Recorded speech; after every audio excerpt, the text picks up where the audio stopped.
Barkan ku dai, suna na Annabi Muka. A yau ina so in yi magana ba abin da ake cewa ɗan adam. Wai shin mun fahimci menene ma'anar ɗan adam? Mun san menene ɗan adam, mun san menene darajar ɗan adam? Yanzu don mutum ya zo garin mu, wannan mutumin fa da zaka kashe shi saboda ƙaramin rikici ya taso, baban wani yaro ne fa, shine fa yaron wani mata, shine yaron wani ɗan uwan wata, amma za ka zo ka kashe shi nan saboda kawai addinin ku daban ko saboda yaron ku daban. Wannan wani abu ya kamata yanzu kai ka cire baka da tausayi. Mutumin da kake kashewa fa yana jin abin da kake ji, yana numfashi, yana jin zafi, amma saboda kawai addini, saboda akida ko kuma saboda yare sai ka ce ka kashe wani mutum. Menene wannan? Ka manta da abin da kake so. Wannan ba shi wani abin da kake so ba, abin da addini yake koyarwa muke. Addini ka bai koya maka kashe mutum, magabatan ka ba abin da suka koya maka kenan. Amma yanzu ka tashi ka tsince kanka kana kashe mutum, baka jin wannan fa yana jin zafin da kake ji. Yanzu a Najeriya muna kona ɗan muna kashe ɗan duk dan saboda kawai muna sanin addini ne.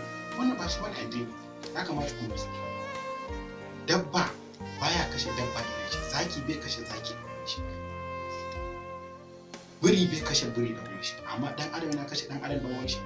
To wannan me zamu kira ka kenan?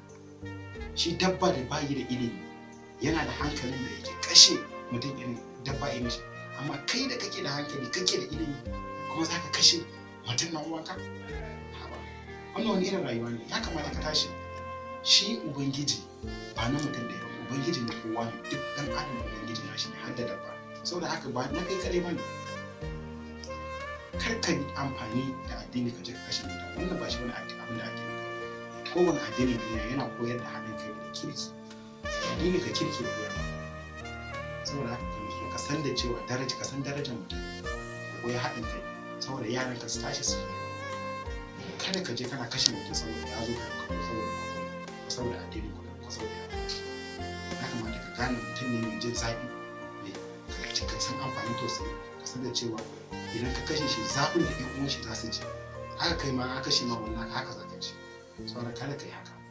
Ya kamata ka gane cewa ɗan adam mu daraja juna, mu so junanmu, mu fahimci tausayi, mu san me ake cewa tausayi, mu rinka jin zafi in mun ga an cuce ɗan uwan mu. Kada ka yi girman kai wurin ɗaukan kuskure. Idan ka lura da cewa akwai ɗaya daga cikin maganin da ke wanda kake, sai ka gane kuskuren ka ci gaba da rayuwa. In ba ruwan da abin da ka yi a baya, abin da kake yi shi na ka canja rayuwa.